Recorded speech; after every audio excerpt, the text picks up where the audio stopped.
राम मंदिर चंदा चढ़ावा चोरी को लेकर चंपत राय का बयान आया। कोर्ट के निर्देश पर ट्रस्ट बनाया। चंपत राय ने नृपेंद्र मिश्रा की अहम भूमिका बताई है। नृपेंद्र मिश्रा ने एल&टी को मंदिर निर्माण के लिए चुना था। नोएडा की एक फर्म का चयन भी नृपेंद्र मिश्रा ने किया।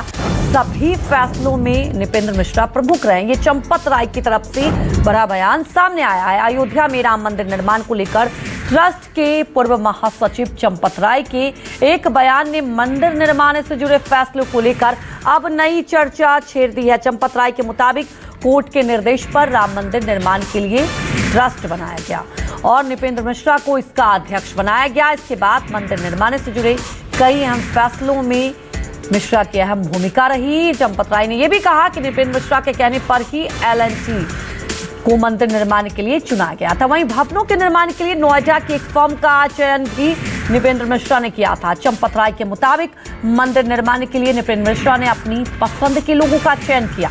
अब इस बयान के बाद एक चर्चा आपको बता दें तेज हो चुकी है। जिस तरह से ये बयान सामने आया है चंपत राय की तरफ से, उन्होंने कहा कि ऐसे लोगों में से कुछ 6 साल में केवल 1-2 बार ही अयोध्या आए हैं।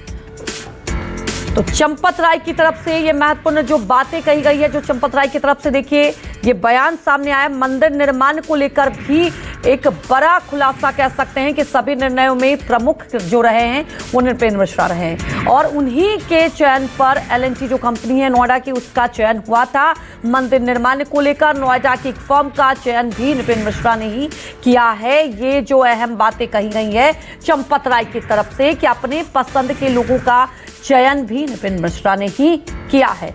हमारे सहयोगी मानस श्रीवास्तव हमारे साथ जुड़ चुके। मानस, देखिए चंपत राय की तरफ से ये बयान आना, अब मंदिर निर्माण को लेकर भी कई खुलासे और वाकई जिस तरह से एक के बाद एक परत खुल रही है, कई खुलासे सामने आ रहे हैं। क्या समझे इस बयान को?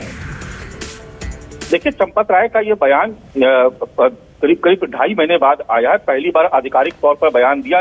वैसे तो उन्होंने 2 पत्र लिखे, लेकिन जो मुख्य पत्र है जो 9 पेज का पत्र है जिसमें उन्होंने 33 बिंदुओं का हवाला दिया, 33 बिंदु उसमें जोड़े हैं, जिसका अगर सार आप समझने की कोशिश करेंगे तो उन्होंने जो निर्माण समिति के मुखिया है नृपेंद्र मिश्रा, उन पर सवाल खड़े किए। उनका कहना ये है कि वहां पर जो भी व्यवस्था बनाई गई वो सारी व्यवस्था नृपेंद्र मिश्रा की तरफ से बनाई गई, चाहे निर्माण एजेंसी का चयन करना हो, चाहे भवन का डिजाइन तय करना हो, चाहे सिक्योरिटी के लिए जिस फर्म को तय किया गया उसका डिसीजन लेना हो, यानी जितने भी फैसले लिए गए वो सब के सब नृपेंद्र मिश्रा की तरफ से लिए गए और नृपेंद्र मिश्रा खुद को ही एक तरीके से मुख्य भूमिका में मानते रहे और वो ये कहते रहे कि इस पूरे ट्रस्ट का, इस पूरे मंदिर के मुखिया एक तरीके से वही है।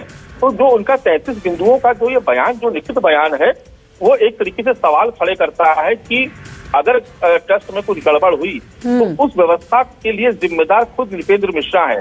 देखिए, नृपेंद्र मिश्रा से ये तकरार उस वक्त शुरू हुई जब नृपेंद्र मिश्रा चढ़ावा चोरी के बाद पहली बार जब वो अयोध्या आए और उसके बाद वापस दिल्ली गए, वहां जाकर के उन्होंने एक बयान दिया और कहा कि ये चोरी नहीं, ये तो डकैती हो रही थी।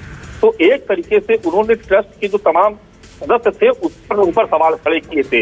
अब जबकि एसआईटी ने क्लीन चिट दे दी है तो उनकी तरफ से, चंपत राय की तरफ से ये बयान आया जिसमें उन्होंने सीधे नृपेंद्र मिश्रा को टारगेट करते हुए एक सवाल खड़े किए हैं और ये बताने की कोशिश की है कि मंदिर के भीतर जो कुछ भी होता रहा उन सब के जिम्मेदार नृपेंद्र मिश्रा थे।